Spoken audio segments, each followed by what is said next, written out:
I mean, it's a preposterous thing for me to own. It's been in this box for like 2014. It's been in my closet for 8 years, 9 years. Oh,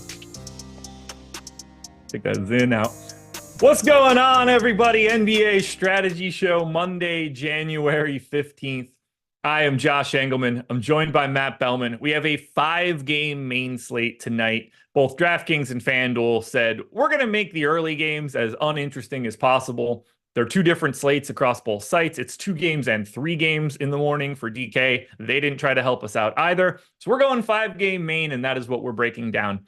Hit that like button, subscribe to the channel, hit the notification bell so you know when everything goes live. Follow us both on Twitter. Man, how was your weekend? Pretty good. It still feels like the weekend, though. Am I alone in that assessment? No, I felt last night, I was just like, it's Sunday night. Certainly doesn't feel like Sunday night. And yet here we are, starting off another work week. But I'm with you. It feels longer. The 2 football games today, MLK Day. We talked Yeah, a little bit before. A shame what DK and FanDuel, I guess, have done to this slate, which could have been a really, really good one. it could have. That is unfortunately not what we are getting, though, today. So we're going to break this one down. This one locks tonight at 7. You've got a 7 o'clock start, 2 7:30s, a 9 and a 10:30. And that 10:30 is going to be a big, big problem because we've got a Q tag on SGA, and that will make Oklahoma City look quite different if he happens to be out. Are you ready to break down this slate? I am ready. Well, then here we go. The Chicago Bulls are 4-point underdogs in Cleveland. 221 total for Chicago. Seems like everybody's going to be in. I don't think we have anything to worry about too much here. The only piece of news that we will be waiting on for this game, Patrick Williams is questionable. That is mildly relevant. That's enough minutes, but they have kind of dialed his role back a little bit lately, so not as interesting. And then for Cleveland, it's still no Darius Garland, still no Evan Mobley. Chicago side is pulling basically the same ownership to anybody with a pulse. Call it 15% ownership to Caruso, 10 to DeRozan, 15 to Vooch. Call it 15 to Patrick Williams, 15 to Zach LaVine. When you look at the Bulls today in this spot, low total, do you see anybody that you immediately have your eye on?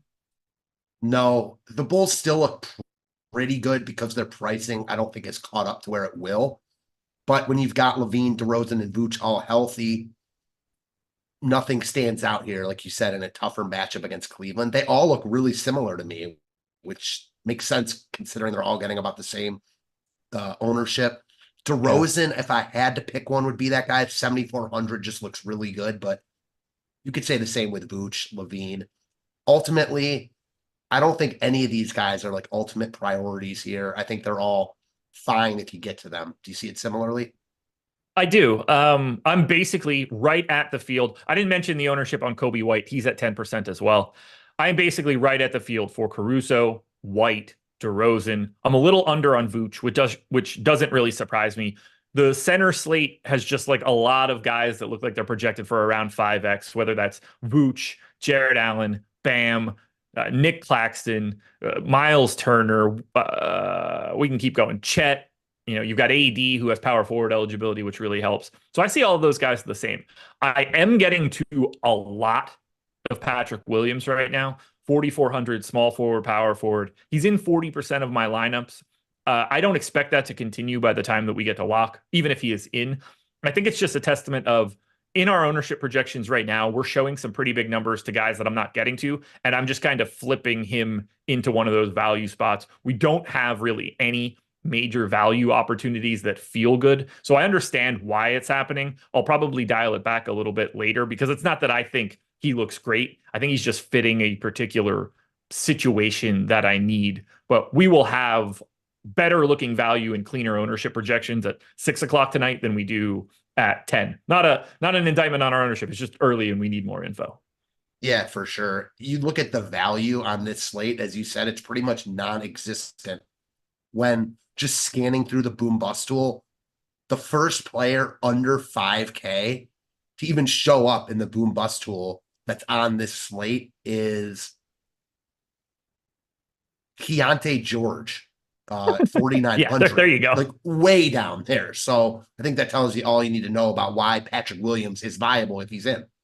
Yeah. And we're showing the same thing too in that boom bust tool. 23% chance of being optimal, 13% ownership. So one of two things is going to happen. We're either going to see Right. that optimal rate come down a little bit later on in the day, or we're going to see that ownership climb a little bit. I would expect it to climb a little bit, assuming he is in, just because we don't have that kind of value. So because he's not good. 0.73 fantasy points per minute for Patrick Williams over the past 30 days. You've got this full strength team again where LaVine is back in the starting lineup playing big minutes. Vooch is back in the starting lineup playing big minutes. DeRozan didn't go anywhere. Kobe White's still there. So it's not like Patrick Williams is just soaking up opportunity with guys out. He's just kind of a dude that makes things work. Yeah, completely see it eye to eye. And after that, like we also have a Cleveland team that's, top 5 in defense, even with no Evan Mobley, for a pretty extended amount of time. The Bulls are 23rd in pace. The Cavs are 25th in pace. It's a 221 total. That's 20 points lower than Boston and Toronto. It's 26 points lower than Indy and Utah. It's really just not a great game environment, but you still need to get to all of the guys that play real minutes. They're just so cheap. It's definitely not a good game environment, as you were saying. And if these guys were their normal price tags, 8K plus, I don't think you'd even really be needing to look at them. But because they're not, it's a smaller slate. We just talked about how there's no value. Those guys at least need to be in the mix for sure. I'm with you. Do you think we create anything interesting if Patrick Williams happens to be out? Are we getting to like a $3,500 Dalen Terry at that point in time? Is that where we finally create a little bit of value? I mean, sure, but Or he's almost Javon like Carter, I guess. these guys just aren't good from a fantasy perspective. So we don't have like a TJ McConnell step in. Now, Yeah. the counterpoint to that is we don't have a lot of value. So the Javon Carters, Dalen Terrys of the world would become in play, but neither of those guys are going to become like the Jaden Hardy from the other day or anything close No. to that. Yeah, Terry 3,500, small forward, power forward. Javon Carter 3,400, point guard, shooting guard. Last time out for the Bulls with Patrick Williams out on the 13th, you got 24 minutes out of Javon Carter. They didn't really go to Dalen Terry. I don't, read into that however you want, depending on who you think that's going to be. You also saw Ayo Dosunmu up in minutes. He's 5K already. So even if he is getting that sort of minutes bump, you're not really squeezing out a ton of value. You're hoping that you can project someone like Javon Carter for enough minutes.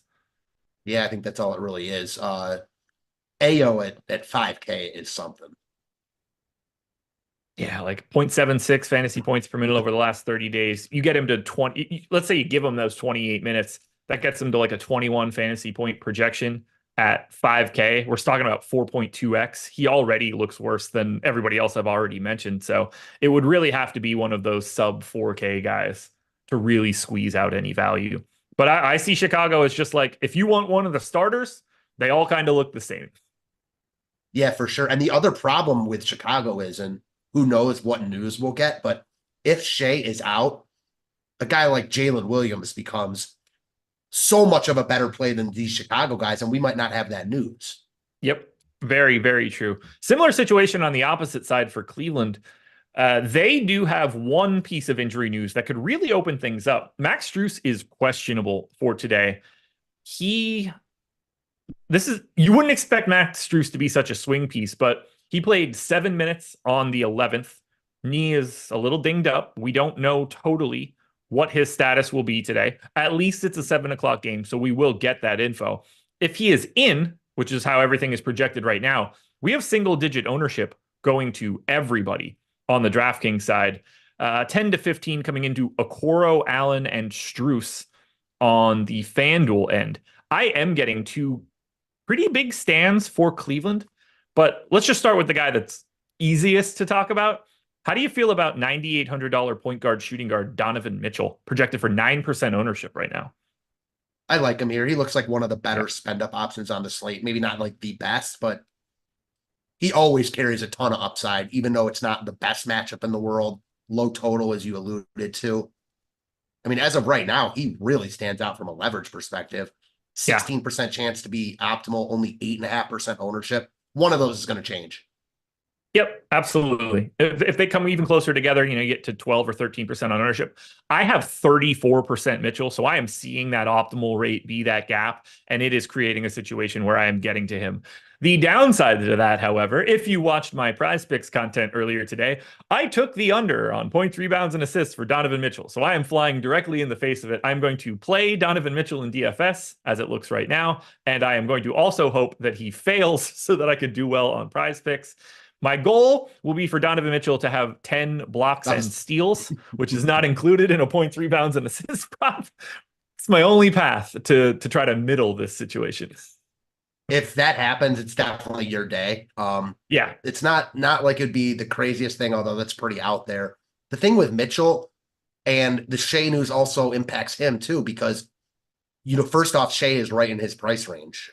They look like similar praise right now, given they do. Basically the same price point. And if Shea is out, it makes Mitchell easier to get to. So this news, like you said at the beginning, it kind of sucks that all of it is based on that late game. Yeah. And we're also seeing like Shea, not that Shea doesn't look great because he does. He is the chalk pay up option. He's currently projected for 25% ownership. That also makes me like Donovan Mitchell at 9% ownership. If that's going to be, close to 3-1 difference, I don't think that SGA is just beating Donovan Mitchell relative to salary as frequently. So you're seeing that in the optimal rate compared to the ownership, where I think Donovan Mitchell looks like a very natural, solid GPP pivot to paying up to Shea. Yeah, agree with that for sure also. So yeah, Mitchell looks good here. He is the most expensive, but he is probably the best piece of this entire game, just from a DFS perspective, at least. Do you like anything else here? I'm getting to a bit of a Coro. I think you could explain him in the exact same way that I'm getting Patrick Williams. Just one of those things where that position specifically in price range is needed. The guy that immediately comes to mind when we think about Max Strus potentially being out is Sam Merrill, who started the second half in Paris. He's 5K though. So yeah, no thanks there. I think it would be Karis LeVert. He's probably, how much is Karis LeVert? He's 6,700. Like, not really. I mean, it's Mitchell and then a huge drop off to everyone else. Yeah. Now, if Strus ends up out, then you're at like the huge drop off narrows.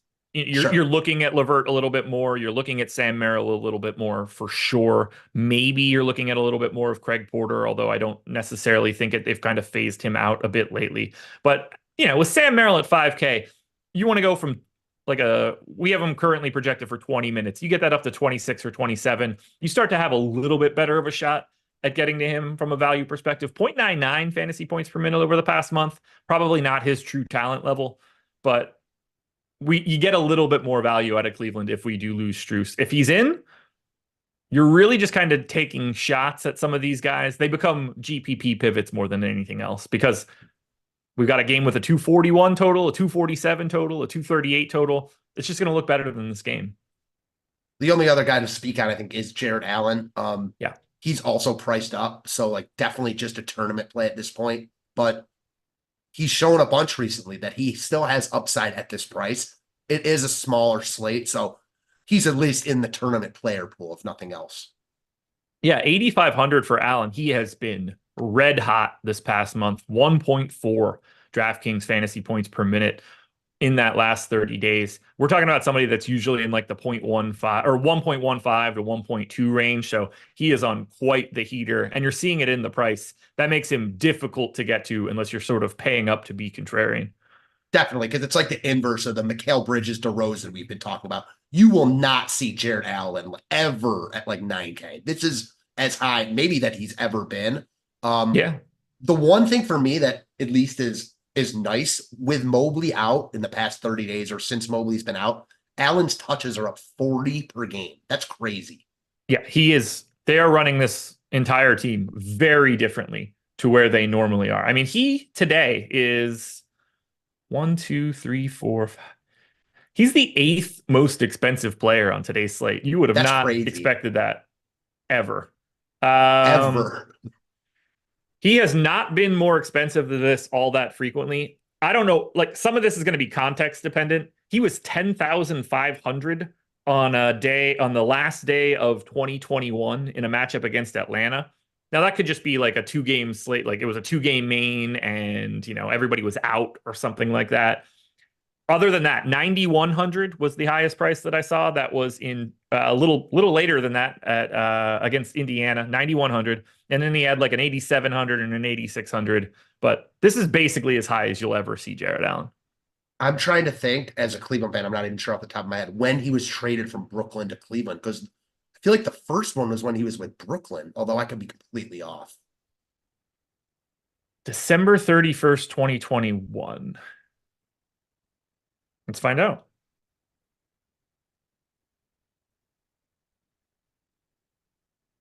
Let's see if I can find it. I think he was on Cleveland. He was traded on January 14th, 2021. So yes. Okay. Yeah, he was on Cleveland. Okay. Yeah. So I don't know. Something was going on with the Cavs at that I point. couldn't even tell you the context of that game, why Allen would ever be so high. Was it a showdown slate? Like, no. Well, it was New Year's Eve. So like it must have just been something weird. It had to be a small slate. Or what's also possible, it could just be an error in the DraftKings like player log for him. Yeah, for sure. I'm looking at it now. I'm looking at the game log now. I don't know why I'm digging into this, but okay. So this was the starting 5 for the Cavs that day. Jared Allen and Evan Mobley, Lauri Markkanen, pour one out for Lauri Markkanen on the Cavs, Isaac Okoro, and Kevin Pangos. Wow. Kevin Love played 30 minutes that day. Brandon Goodwin played 25. Lamar Stevens played 16. Yeah, that happened. I can't even fathom a scenario where he was that expensive. I still can't. My guess is that salary is being dragged in from something incorrectly, and he wasn't really that. That's my guess. Probably. I don't know. Anything else for Cleveland? Because right now I don't think there's much to say. Nah, pretty shitty game from a DFS perspective, but if guys are out, pricing is pricing, so at least there to take a look at. All right, folks, schedule for the rest of the day. You're going to get an NFL show coming up next at 11 a.m. We'll have an NHL strategy show at 2 p.m. Nope, maybe that's not true. I'm pretty sure that was on the schedule. I don't think that show is actually happening, though. Jordan, yes or no? NHL strategy show? Pretty sure I copied that out of the schedule this morning. 3:30 p.m. NFL Live Before Lock. That one I can guarantee is happening. That's for Showdown. 5 p.m. you get the NBA Deeper Dive. And then at 6 p.m. NBA Live Before Lock. Lots of sports today. Early day basketball. 2 NFL games. Should be a really fun day. Also, things will be way more fun if you use our avatar. Go to stokastic.com/avatar, grab our logo, use it on DraftKings, FanDuel, Owner's Box, Yahoo. Finish in the top 3 of a contest with 5,000 or more entries. You will get 1 month of whatever you want at Stokastic. If it's an NBA package, you'll get projections, ownership, boom bust, Sims tool, contest generator, lineup generator. It's an incredible deal. All you have to do is tweet your result at StokasticHOF on Twitter. We want to show off your success. We want people to see that you had our avatar, and we want to reward you with a month of whatever you're looking for. So make sure you're clicking that link in the description or the one in chat. The Miami Heat are 1.5-point underdogs in Brooklyn, 217 total. Not a lot going on here for Miami in that we can't really talk too much about them. They are on a back-to-back. We don't know who's available. Jaime Jaquez got hurt yesterday in the midst of me being 2x on him and him having a fantastic first half. That was awesome. We don't expect him to play today, and I'm guessing he's not going to be playing for a bit. He didn't travel with them today. Okay, perfect. We don't know the status of Jimmy Butler, technically. We don't really know the status of anybody for Miami. Doesn't seem to matter in the ownership. 8% coming into Bam Adebayo is the high mark on DraftKings. It's not like he's positively leveraged. The only positive leverage you get is someone like 2% owned Tyler Hero should be 4%. Miami looks pretty bleak here. This is also the game with the lowest total. Miami 30th in pace, Brooklyn 20th in pace. Just ugly unless we find out multiple dudes are out. Yeah, this game looks even worse than the game we just talked about, which is kind of tough to do. When you look at this slate, or when not you, but the proverbial you looks at this slate and you're like hand building, I think it makes a lot of sense to backload. I mean, you've got the two best games clearly late tonight and also the Shea news. This game, you can certainly pick pieces from, Bam, especially, is probably the top overall piece from this game. And then with Jaquez out, presuming Butler's out, I think Miami will have some value pieces to play. But this is not a game I want like a ton of exposure to, at least as of right now. I think it's hard to get to the value. Here are 6 guys that will play relatively large minutes for Miami today and their prices. Jovic, 5,500. Lowry, 5,100. Love, 5,300. Richardson, 5,400. Duncan Robinson, 5,800. Caleb Martin, 5,600. Those 6 guys are all in the mid 5Ks. So it's really hard to even figure out which one of those dudes you want to pick out of all the same guys that are playing for Miami today. You expect Haywood Highsmith to step into that role in Jaquez's spot. He started in the second half yesterday. He's 4,600 power forward only, 0.71 fantasy points per minute. And I don't think him playing more minutes with Tyler Hero and Bam Adebayo is going to make him a better per minute dude. So I don't know if we really squeeze anything out of Miami unless we lose another player. Yeah, it's also not a great matchup. So I'm with you. Like those guys become more appealing than they would have been, but it's almost like they go from completely out of play to just you can look at them.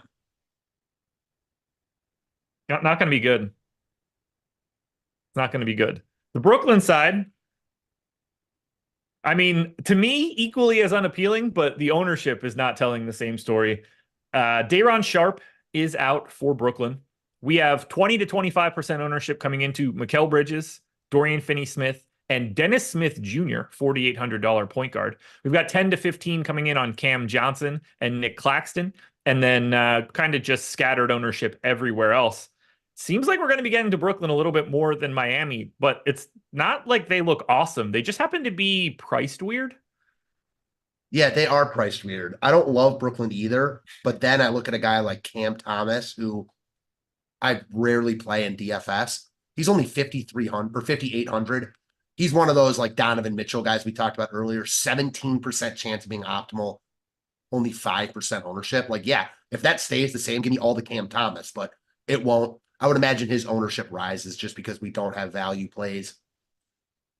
Like, I understand Mikal Bridges at 7,300.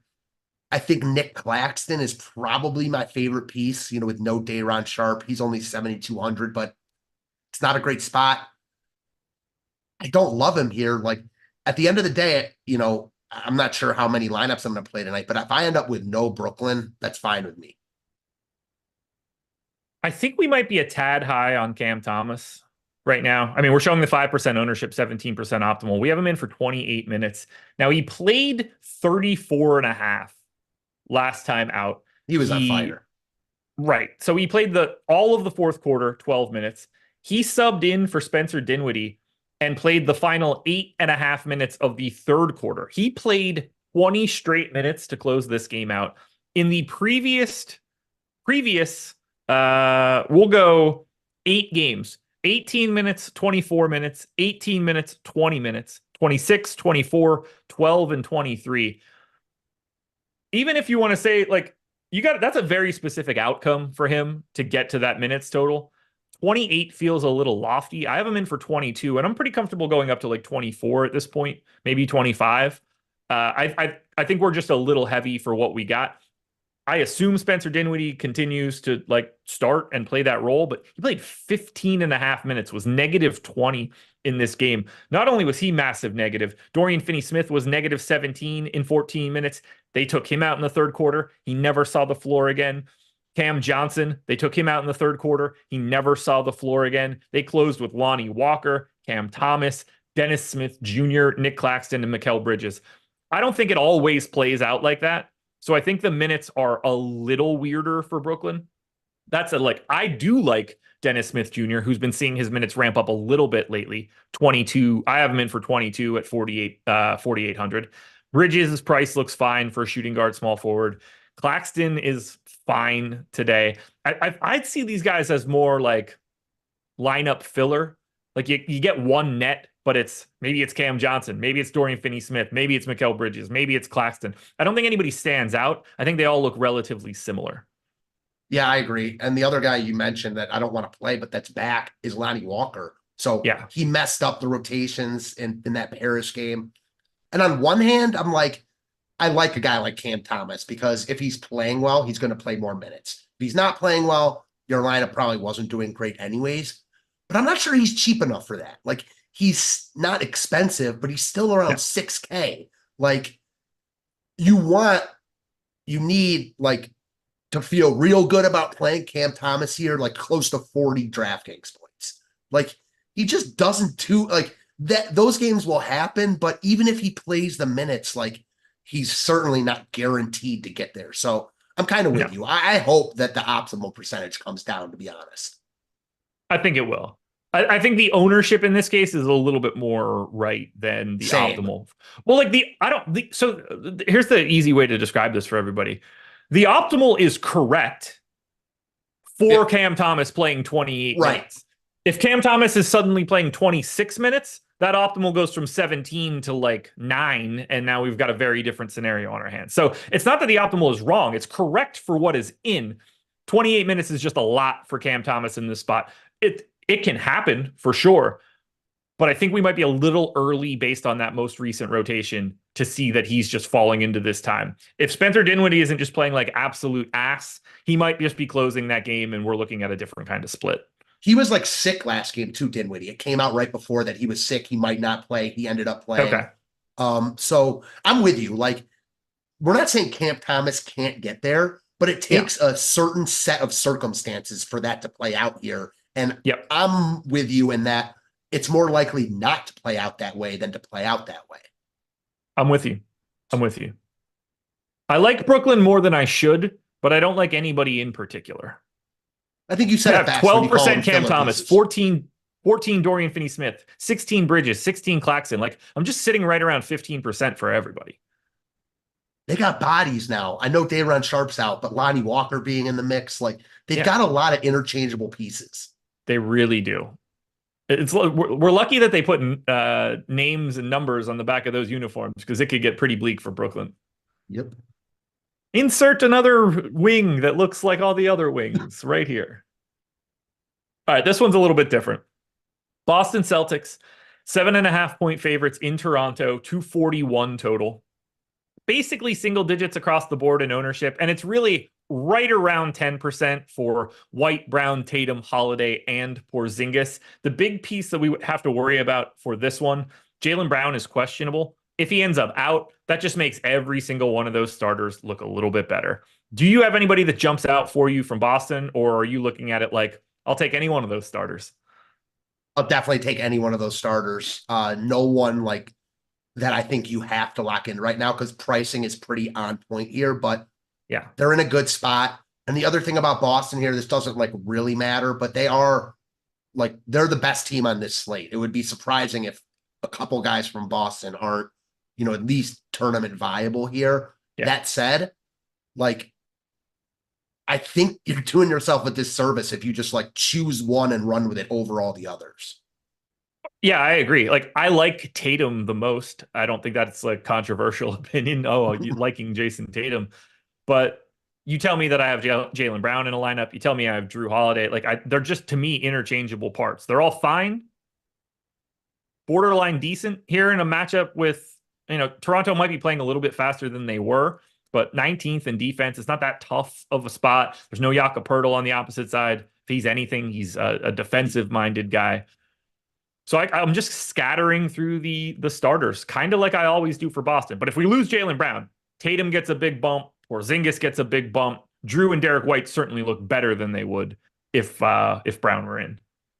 You don't see this often, especially in NBA DFS, but Boston is so good that it's hard to narrow and key in on one of their guys any single game because they're one of their fifth best starter could take over any game. So it's really difficult to just sit there and pinpoint one of the guys. That said, they're all in play as you alluded to. The other major problem for Boston is that their defense is so good that they don't Yeah, have to blow teams out. Like they can blow teams out in reverse by right. stopping them from scoring. So Boston can have a median outcome offensively, but still win by 20 because the other team couldn't get anything done. Those are the tricky spots. The teams that you really like to get to are the good offense, bad defense teams like Indiana, where it's like, oh, when they go crazy, everybody just looks better. The whole game improves. In this one, it's just like, okay, Toronto might just score 80, Boston scores 98. The game's never competitive, but nothing is created out of Boston. Amen to that. And now we get to the Toronto side. Now, I think this is pretty easy to talk about. We've seen Thad Young get the start since Jakob Poeltl's been out. I wonder who talked about that on shows. 20 to 25% ownership coming into Emmanuel Quickly, Dennis Schroeder, and RJ Barrett. We've got 10 coming into Gary Trent, 4,300 point guard shooting guard. Spoiler alert, he's one of those guys I'm getting to. And then we have the highest owned guy in this one, 36% ownership to a $4,100 Thad Young. Now, I hate it. I am way under on that number. I went 22 minutes. We've got 19 and a half. We have him pretty sizably negative leverage. I will run away from Thad Young at 36% ownership today just because of that ownership. He's an all right point per dollar play. He's at 12.5% usage in the 3 starts that he's had so far. He's just a guy that's out there to like keep the pieces together. He's not getting shots over Scotty Barnes and RJ Barrett and Pascal Siakam and Emmanuel Quickly and Dennis Schroeder and Gary. There's nothing left for him. I think this is bad ownership. Yeah, I understand it because we don't have value, but I also Yes. think it's bad ownership. His price has now risen. I know people don't, think that the difference from 3K to 4,100 is all that big, but it's about as big as you can get. His price tag is now 33% higher than it was. That matters. He also didn't start the second half of that last game. They started Porter and I can't remember over Young and Barrett. So that also gives me some cause for pause. Like I said, I understand it because we don't have a lot of guys in his price range that are worth playing. I'd rather just avoid this price range than play Thad Young at this ownership. Yeah, they went to Porter and Gary Trent over Thad and Trent. RJ Barrett. I mean, they were getting the absolute shit kicked out of them in that one too. It wasn't things weren't going well I for the thought Barrett Raptors. still played like 30 plus minutes anyways. Yeah. He still got his run, but I mean, they were down 64-47 at the half. So I think they were just trying to mix it up a little bit. They made that change. Pascal Siakam scored 18 real points in that rotation to start off the third quarter. RJ Barrett then came in, played like, 10 plus minutes straight. The game was over at the end of the fourth quarter, and then they just closed with their bench mob. But yeah, like I think I'm more optimistic on Thad Young's minutes than we are, and I still can't get to him because of that ownership. Very curious to see where that ends up by the end of the day. What do you want to do with the rest of Toronto? Because I kind of like some of these guys. Yes, same. You just talked about Siakam. I kind of like Siakam as a tournament option. He's 8K, so fairly priced. I wouldn't say he's like too cheap, but he's certainly not too expensive. Maybe if I doubt they start with that rotation that they started the second half with last game, but that would certainly seem like a boost to him. Guys like Quickly, I think, are a little bit too expensive now. And I'm wondering what your take is on Scotty Barnes. It seems like after this trade, his production has dropped. So I don't have much. 8,800 point guard, small forward. Usage is still there. Assist rates is still kind of there. But they brought in 2 guys that are certainly offensive oriented in Quickly and Barrett, and they got rid of one guy that wasn't. So it's certainly on paper, he's going to just have less opportunity because the construction of the team is different. Even still, with no Jakob Poeltl out there, like you're just taking off another guy that, like when they go small and they go to like Siakam at the 5 situations, that's also just putting on more offensive oriented Toronto dudes. So I don't have much of Barnes. I think we're going to see that price come down a little bit. Same. I think he's really hard to get to. And again, I'm not playing him because of this. I don't really care. But he's got over 40 DraftKings points one time since the trade. Like that's lineup killer at close to 9K. It really is. I'm getting, neutral on Schroeder. I'm a little bit over on Gary Trent. I'm a little bit under on Quickly, but I would happily flip those if I could. My biggest stand is RJ Barrett, 6,500 shooting guard, small forward. He's a fantasy point per minute dude. Usage isn't going anywhere. He seems to be, just a function of this team. Did it go well last time out? No, but still played 30 minutes without closing. I have him in for 34 today. We have him in for 31, so I might be a little lofty. But he's the guy that I like the most here from Toronto. Yeah, I like him. He's getting a little bit too much ownership for my liking right now, but this is also another one I could see. One of these is going to change. Projected for 27% ownership, 17% chance of being optimal. Could see those numbers getting closer together. And also, even if they don't, like, it's pretty easy to balance that out with like a Cam Thomas or whoever it is. So it doesn't really matter. Anything else for Toronto? What about Jonte Porter? Yeah, $4,200 center. It's interesting to see Thad Young be 36% owned and Porter 6. Like, you can very easily see what the dynamic is of, like, not that should it. They're not 6-1. He's not 6-1 to beat him. You see our optimal rates where it's Thad Young at 27, Jonte Porter at 18. I think that's the relationship of what that ownership should be. I think both of those numbers are extreme, but if you're going to get Jonte Porter being 6% owned and Thad being 36, you just immediately want to play more Jonte Porter in a large field contest. Like, if you knew those two numbers for sure, you would play more Jonte Porter by default because they're not all that different of dudes. So I like him, but I don't think the data is going to look like it does now like at 5 o'clock tonight when we start the deeper dive. And I think that disparity between the two is going to be balanced at that point. Yeah, I'm with you. Like, right now, I like him a lot because of that gap in ownership, etc. If that suddenly changes, then my interest in him comes down a lot. I don't know why, but I was under the impression that Thad Young also had power forward eligibility. He does not, which makes him that much worse of a play in my eyes. I agree. I think we're going to see that number come down pretty dramatically. I think maybe you even see Porter climb a little bit, and then you're getting, like mid-20s to Thad Young and like 12 to Porter, and I think that'll look much more balanced on paper. I'd still rather play Porter, but it becomes a pretty similar play. Yeah, I agree with you there. BetMGM is the sponsor of this show. If you want to take advantage of this offer, if you're in a legal betting state, you should do it. If you bet $5, you get $158 in bonus bets. Two $50 bonus bets and a $58 bonus bet. That bonus amount is based on Super Bowl 58, plus they're tacking an extra 100 onto it. Worst case scenario, if you take advantage of this offer, you lose your $5 bet and you lose all three of your bonus bets. You're only down $5 of your own cash. That is an incredible way to start.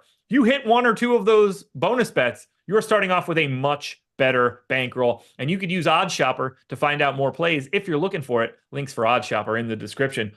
Click the link for BetMGM and sign up through us. This deal is exceptional, folks. Take advantage of those bonus bets. You got to be 21 or over. If you or someone you know has a gambling problem, please call or text 1-800-GAMBLER. The Indiana Pacers are 7.5-point dogs in Utah, 247 total. We do not know the current status of Indiana. They played yesterday. We need their injury report. We didn't have Aaron Nesmith yesterday, so that kind of information is going to be very important. We have 10 to 15% ownership coming into Miles Turner, Jalen Smith, $4,600 Isaiah Jackson, and Aaron Nesmith at 5,200. That Isaiah Jackson ownership is very interesting to see in relationship to Jonte Porter's ownership, if we're talking about like guys that are going to play that kind of minutes at a 4K center price tag. But as I look at Indiana, assuming Nesmith is in, I'm not all that interested in anything for the Pacers. Same. From a 30,000 foot view, like, I want all the Pacers. But when you examine it closer, you see price tags and other guys in their range. It becomes really hard to single anyone out. These guys' prices have just quickly risen since Halliburton's injury. It is a good spot, so I think there's merit to just having exposure to this game. But, man, until we get, or if we get some Indiana guys being out, I think that's when it will really only open things up. Yeah. Like, I got 12% of Nesmith. I have 14% of Isaiah Jackson. Like Miles Turner is always playable, 7,300, going to play 29 minutes or so. That will always be, a reasonable option. I'm getting to 10% of my boy Andrew Nemhard, who continues to be garbage, but he is still not sharing the floor with TJ McConnell. So usage has been there, assist rate is there. He just doesn't do anything else. I don't have a stand on the Pacers, and I think I'm okay with that. Yeah, I'm Maybe that fine with changes if that. we get Neesmith out and potentially if anybody else ends up out, they'll start to free up some minutes. We got Buddy Hield in the starting lineup last time out. Things can look different depending on how that first injury report looks.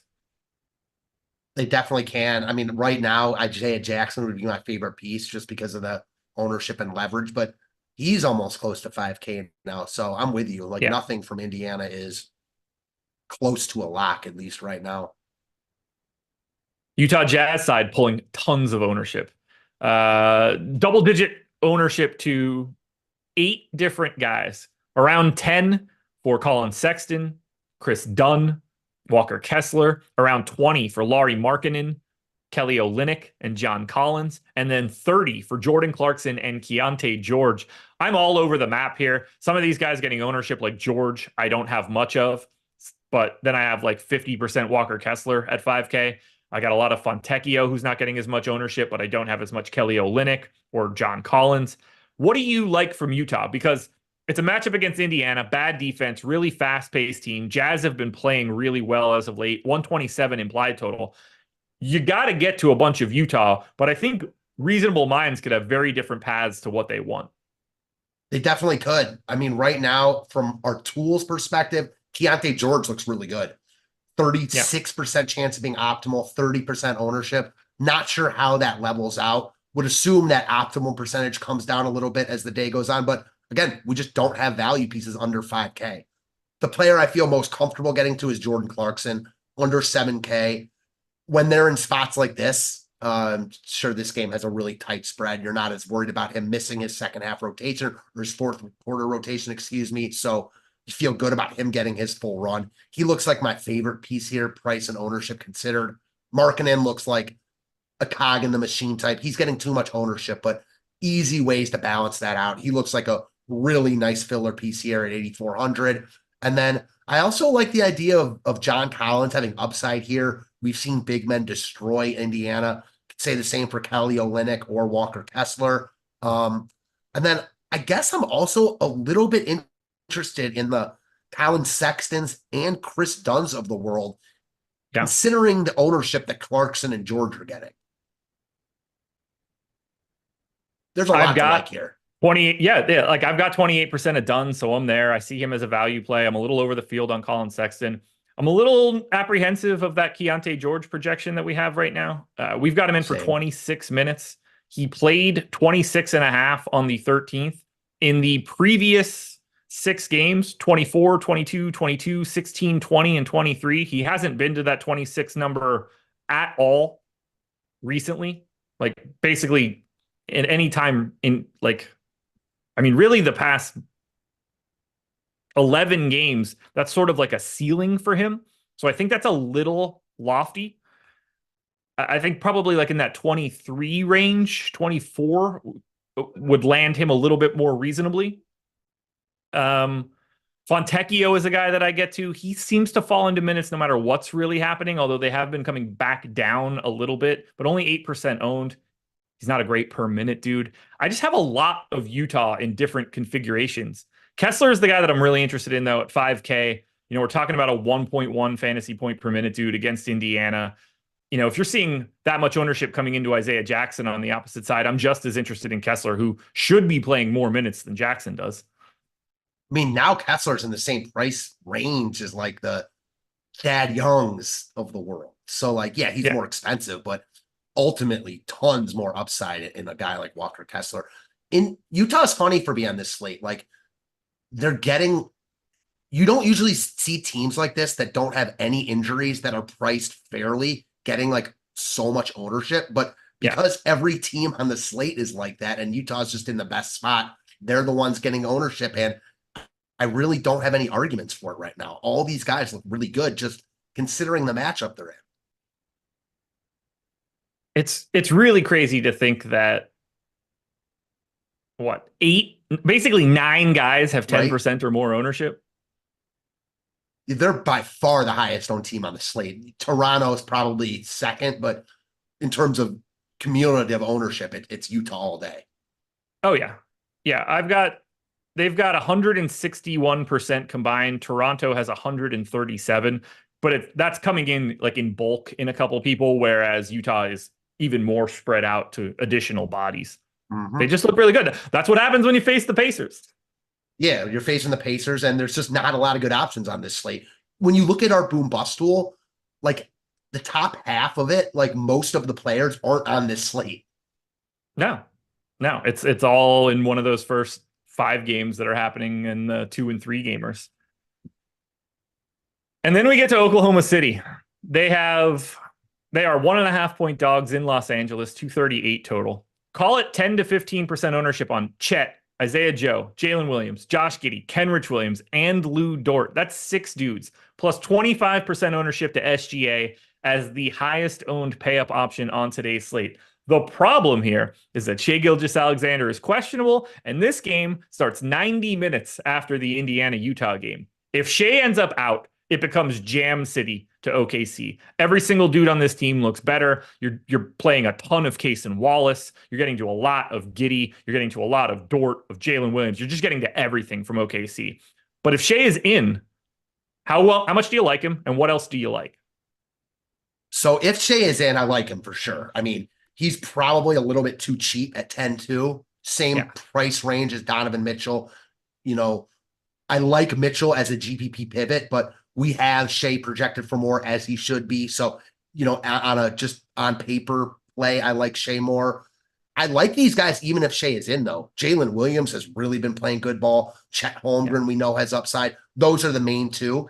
If Shai happens to be out, those two plus Giddey become arguably the top three plays on the slate with value options opening up all over the place, whether it's Case and yeah. Wallace, Trey Mann. Um, I want a lot of OKC here either way. And if he's out, I mean, as much as I can get.